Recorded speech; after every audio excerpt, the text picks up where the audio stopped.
Magandang araw. Ito po ang inyong kaibigan kay Jesus, Brother Manny Bautista. Nasa programa po kayong Ang Pagbubunyag. Panginoon Diyos, samahan mo po kami sa aming pag-aaral ng Ebanghelyo sa oras pong ito. Subuhin mong iyong Santong Espiritu upang siya magpatotoo sa aming kalagitnahan. Ito po ang aming kahilingan sa ngalan ni Jesus. Amen. Bago ang ating programa, ang pagbubunyag ng katotohanan. Meron po kasing mga ibang reliyon, meron din silang programa ang pagbubunyag. Pero pinipilipit po nila ang aral sa Biblia. Ano po? Pilit nilang pinipilipit ang laman ng Biblia. Itong mga nakasulat sa Biblia, maliwanag po yan. Ano po? Pero kapag hindi po nila gusto yung nakasulat, pipilipitin po nila ng gusto yan. Para po may gusto, yung gusto nila, yun po ang kanilang may deliver. Ano po? Ang nakakaano po doon, ang pagbubunyag, yun ang title ng kanilang programa. Pero hindi eh. Dapat ang pangalan ng programa nila, ang pamimilipit ng talata sa Biblia. Yan po dapat. Ano po? Yan. Yan po ang ating, kaya ako po ngayon ay nasa programang ang pagbubunyag ng katotohanan ayon sa Biblia. Ito po ang gamit kong Biblia. Ang Biblia pong ito, Magandang Balita Biblia 2005. Ano po? Ito. Kinoberan ko lang po kasi nung binigay sa akin ito, malambot. Yung parang ganito po ba? Wala siyang cover. Malambot. E kesa naman gagamitin ko lalambot-lambot, nilagyan ko po ng yung mga librong na kalkal kong luma, yung ano nila, pabalat. Ayan, kaya tumigas. Oh, matigas po eh. Ayan. Para wag pong masayang. Ito po, ano? Ayan. Ako matyaga lang po ako eh. Ano? Bakit? Sayang po yung Biblia kung masisira lang eh. Ano po? Yan. Magandang Balita Biblia, copyright 2005. Ito po.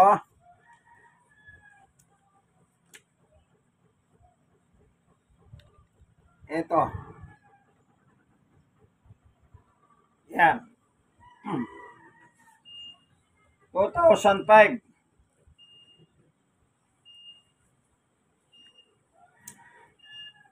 Ngayon, ang ating pong pag-aaralan, sino ba yung apostol ng mga Pilipino? Bilang Pilipino po, tayo po ay nasa labas ng bansang Israel o bansang Kahudyoan. Tayo po ay nabibilang na hentil. Kapag hindi ka Hudyo, hentil ka.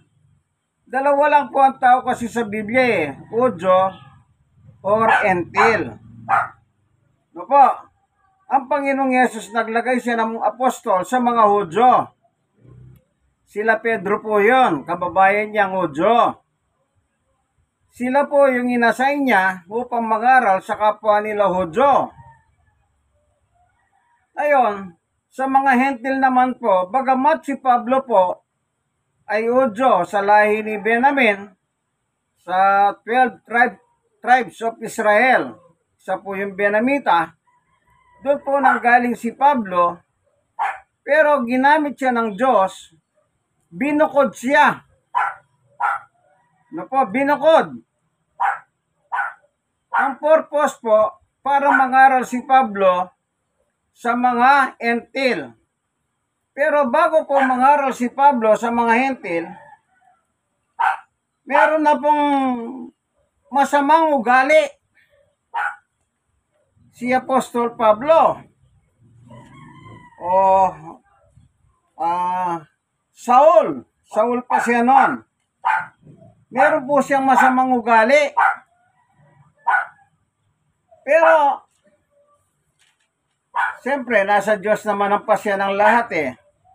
Biyaya ng Diyos. Sabi ni Pablo, ito po, sa Galacia 1:15 o 14. Sa reliyong iyon, ako'y naging masugid, nangigit sa maraming udyong kaedad ko. O kita niyo po, udyo siya eh. Dahil ako'y panatiko sa kaugalian ng aming mga ninuno. O panatiko po siya sa kanilang reliyon ng kanyang ninuno. Udyo po siya mula sa line Benamita. 15. Ngunit sa kagandaang loob ng Diyos, minabuti niyang ako'y piliin. Yun po, bago pa ako ipinanganak, at tinawag niya ako upang maging isang lingkod niya. At nangyayag sa akin ng kanyang anak upang may pangaral ko siya sa mga hentil. Hindi ako humingi ng payo kanino man, ni hindi rin ako nagpunta sa Jerusalem upang makipagkita sa mga apostol na nahon na sa akin.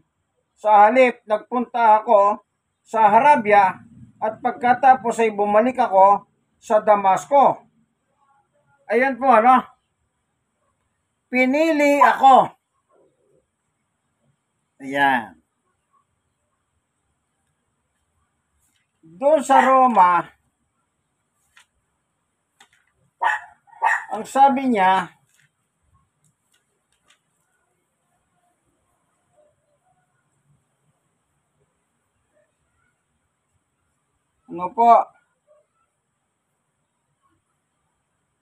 Roma 1:1, mula kay Pablo na isang alipin ni Yesu Kristo, tinawag upang maging apostol at tinirang upang mangaral ng magandang balita ng Diyos. Ang magandang balitang ito ipinangako niya noon paman sa pamamagitan ng mga propeta at sinabi sa mga banal na kasulatan. Yan. Ano daw po si Pablo? Tinawag upang maging apostol. Pinili po siya ng Diyos kay Kristo Jesus upang maging apostol ng mga hentil. Kaya tayo Pilipino ay hentil. Kaya yung sulat ni Pablo, kung naniniwala kang hentil ka, kaibigan, dapat mo lang paniwalahan yung sulat ni Pablo. Kasi si pinili. Hindi na sinabing nag-apply ako. Wala. Pinili. Upang maging apostol. Meron pang talata po dito na nagpapatunay kay Pablo.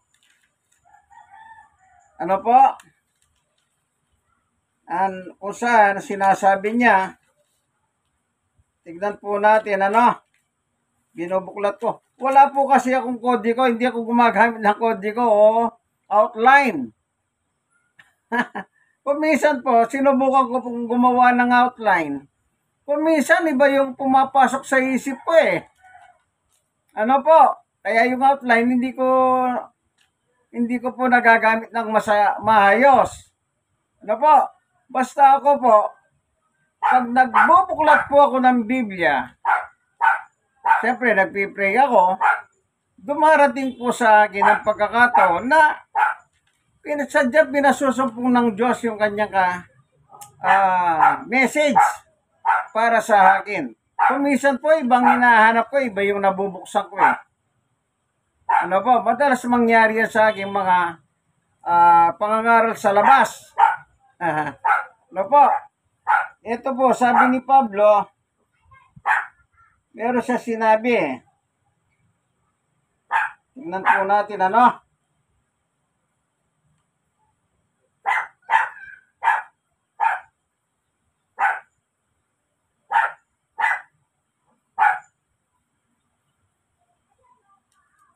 Ito po.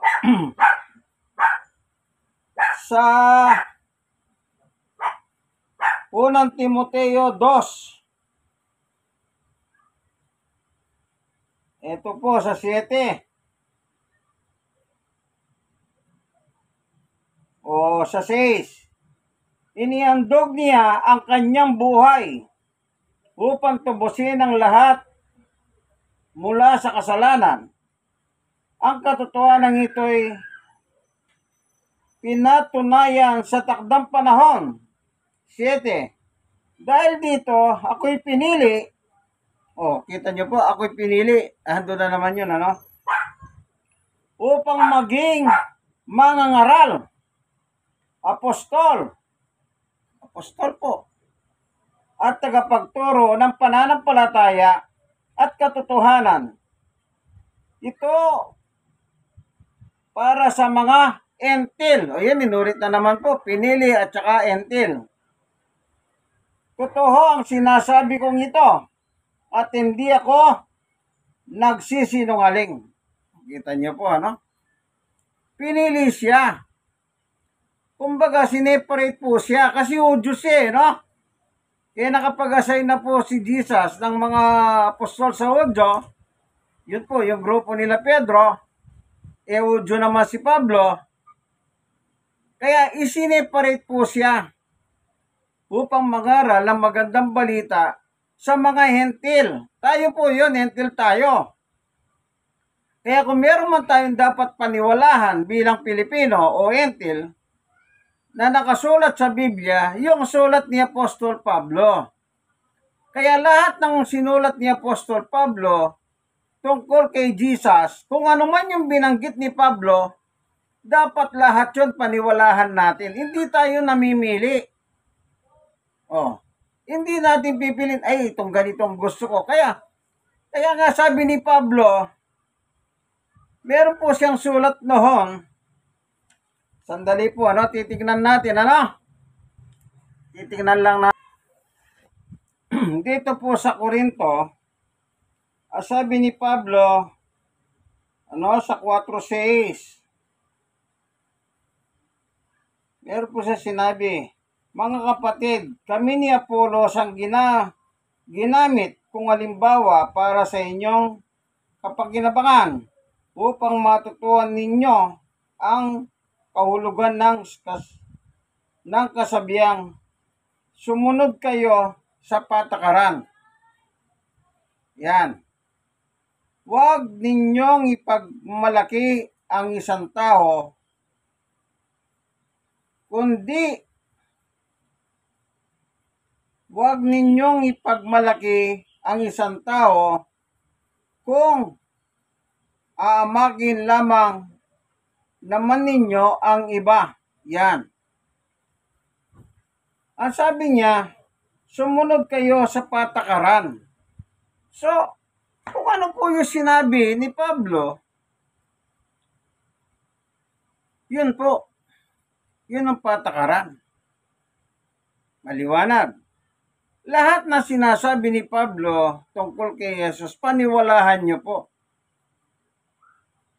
Ano po?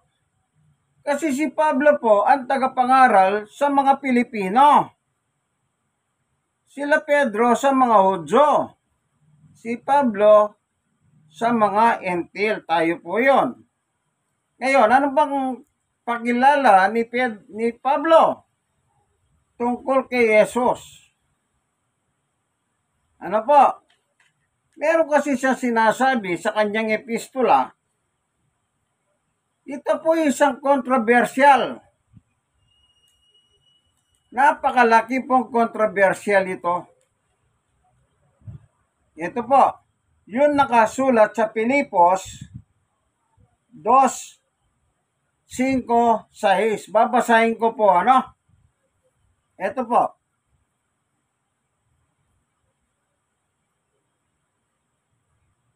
Naway magkaroon kayo ng kaisipan na tulad ng kay Jesucristo. 5 po yun. Pilipos 2:5. Dito naman po sa 6, ganito sabi ni Pablo, kahit siya'y likas at tunay na Diyos, hindi niya ipinagpilitan manatiling kapantay ng Diyos. Yan. Alam niyo po, itong salitang ito na sinabi ni Pablo na yung first paragraph, kahit siya'y likas at tunay na Diyos. Ito po yung malaking kontrobersyal. Yung mga ibang reliyon ngayon, lalo na yung may programang ang pagbubunyag, ito po yung pinipilipit po nila. Kapag hindi po nila mapilipit ang talata, ang sasabihin nila sa kanilang programa ay maling salin yan. Oh. Yun po ang kanilang katwiran. Yan din po sinasabi ng iba. Lalo na po sa social media, yung mga nakakabasa ng aking post. Sabi nila, walang may sasagot dito yung ang pagbubunyag, ano po? Walang may sasagot sa post mo. Isa lang ang isasagot nila. Ano yan? Maling salin niya. Kahit yung mga ibang reliyon po, napag-aalata nila yung mga ginagawa nila eh. Yung programang pagbubunyag. Oh, hindi ko sila kilala, pero nakikihayo sila sa aking Facebook post. Ano po? Kaya minsan napayuan nila ako, ay wag mo nang anuhin yan. Wag mo nang bahaginan ng tamang haral yan, sabi nila sa akin. Kasi, hindi ka rin nila pagkikinggan eh. Mga sarado ang isip niyan, sabi niya. Oh. Yung sinasabi ko pong ito, yun lang pong nakikita ko sa aking Facebook account. Kasi po, sa Facebook account ko, mahilig po ako mag-post ng biblical teaching. No po, kinakopy-paste ko po yun. Kasi yung cellphone ko, meron pong Biblia yon. Iba't ibang Biblia nando sa aking Facebook, sa aking cellphone. Kaya kinakopy-paste ko at pinopost ko po. Ala akong dinaragdag. Ano po? Ano daw si Jesus? Sabi ni Apostol Pablo, likas at tunay na Diyos. Likas pala yung pagiging tunay ng Diyos eh. O, tingnan pa natin ang sulat ni Pablo. Sa Kolosas, siya pa rin po ang sumulat dito sa libro ng Kolosas. Sa 2:9. Ang sabi po ni Pablo ay ito, sapagkat likas kay Kristo ang buhong pagka-Diyos dahil na siya'y nagkatawang taho, nang siya nagkatawang taho. Isipin nyo, sabi ni Pablo, nung magkatawang tao si Jesus Christ, taglay niya ang kalikasan ng kanyang. O ito po, sapagkat likas kay Kristo ang buhong pagka-Diyos. O, likas pala sa kanya. Yung pagka-Diyos ng Diyos. Kailan yan? Nung siya'y nagkatawang tao. Ibig sabihin po, bago pa siya magkatawang tao, taglay-taglay na ni Jesus yung kalikasan ng Diyos na siya ay tunay na Diyos. Kung ang Diyos po ay tunay, naturalmente, ang kanyang anak ay tunay din po na gaya niya. Yan ang sinasabi ni Pablo. Oh, dito naman po sa Colosas 1:19. Meron pa po sinabi si Apostol Pablo. Ano po? Tignan natin.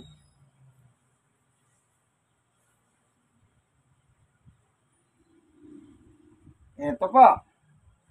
Sapagkat minarapat ng Diyos na ang buho niyang kalikasan ay nananatili sa anak. Oh, hindi naman pala nawala. Ito po maliwanag ang sabi ni Pablo. Colosas 1:19. Sapagkat minarapat ng Diyos. Diyos pa lang nagpapasya. Na ano? Na ang buhong niyang kalikasan. Oh, yung buhong kalikasan ng Diyos ay nananatili sa anak. Yan. Wala naman po palang nawala eh. Mula sa langit, taglay na niya ang kalikasan ng kanyang ama. Nang suguin siya rito, yung binasa ko sa Galacia kanina, na hinandog ang buhay ni Jesus, yun ang pagkasugo niya para tubusin ang kasalanan, sabi ni Pablo. O kita niyo po?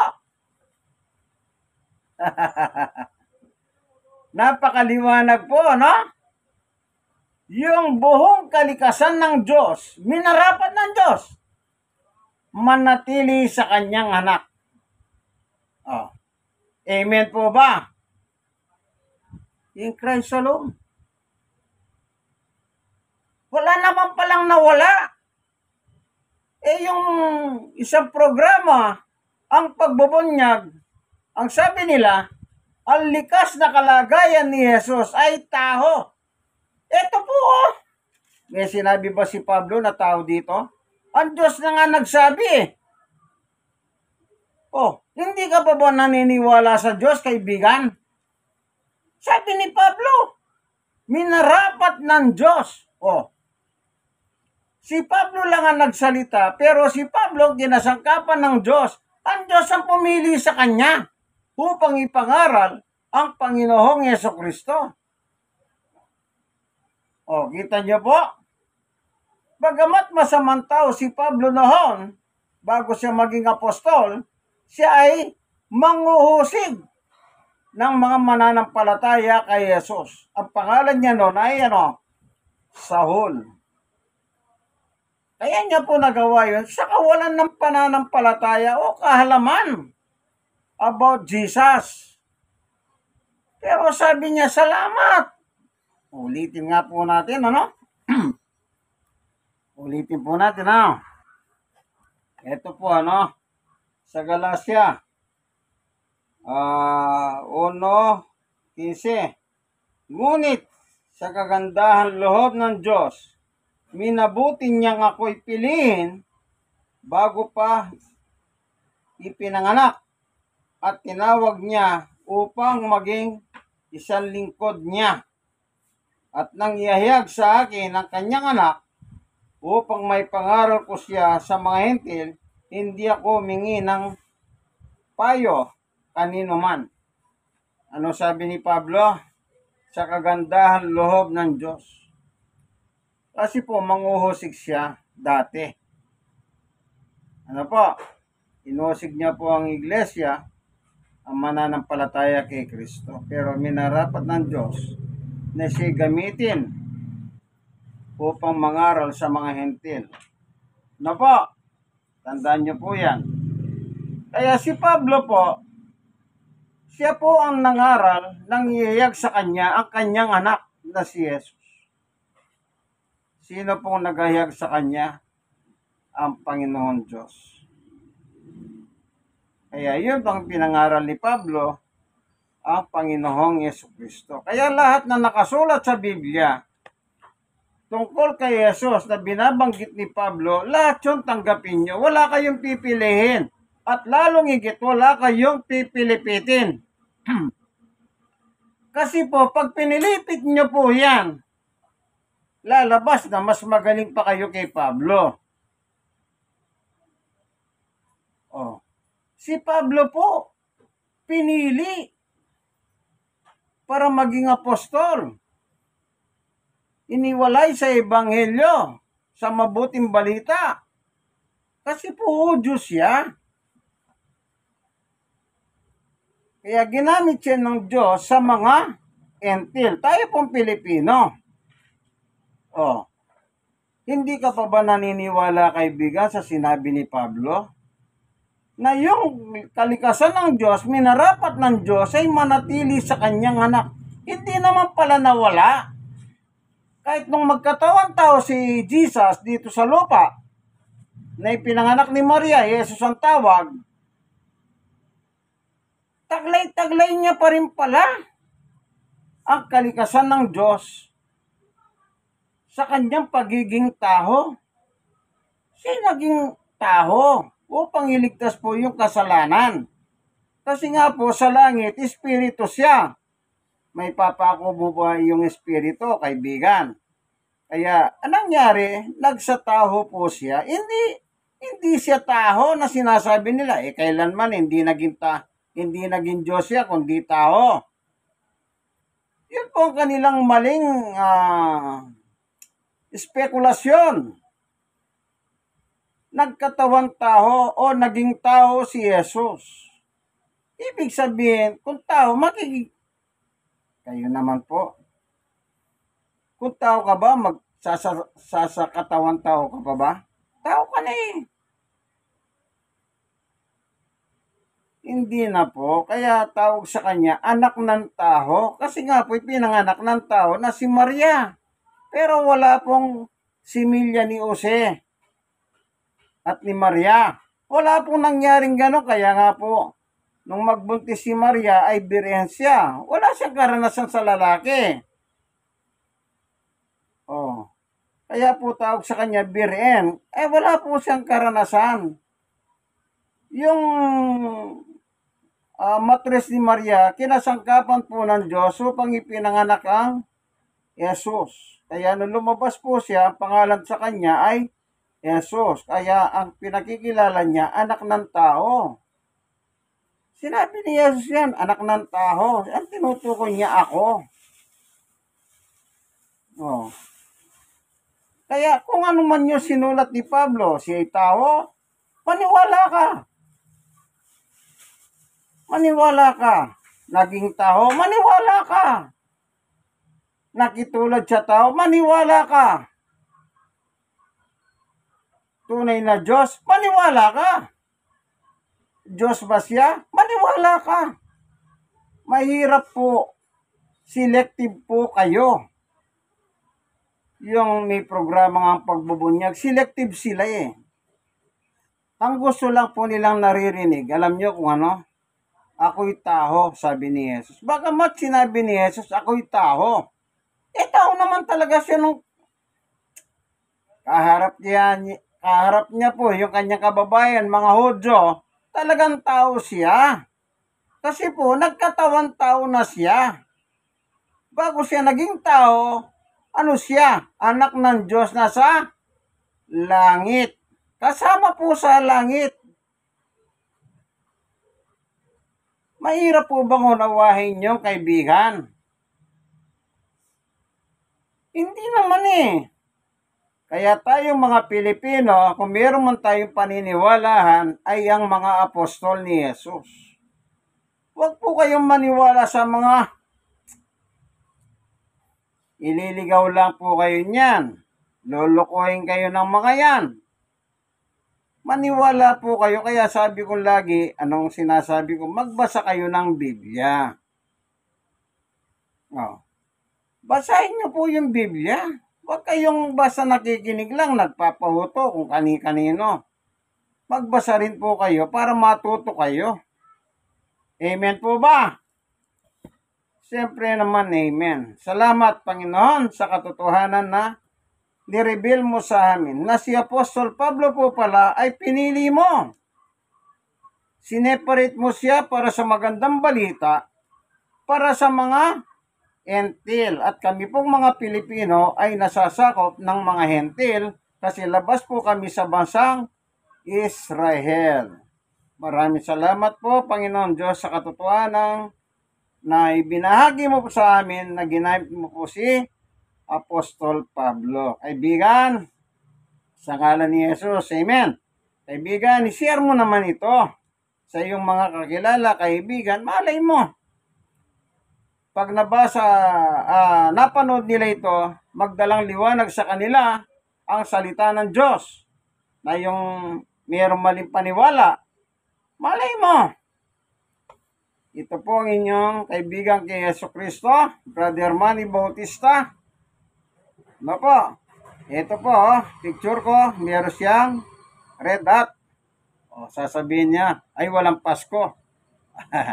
Sabi lang nila, kung wala pong Pasko, walang manunubos ng kasalanan. Ano po? Tandaan niyo po yan, kung walang Pasko, wala pong tumubos ng ating kasalanan. Ito po ang inyong kaibigan kay Jesus, Brother Manny Bautista. Bumabati ng Merry Christmas sa inyong lahat. Ano po? Maligayang Pasko po, mga kaibigan. Hanggang dito na lamang po ang aking munting video. Nawa, meron po kayong natutunan. At kung nagustuhan nyo naman po ito, kayong mga nabahaginan o nasiran, i-share nyo po rin po sa iba. Amen po ba? Amen.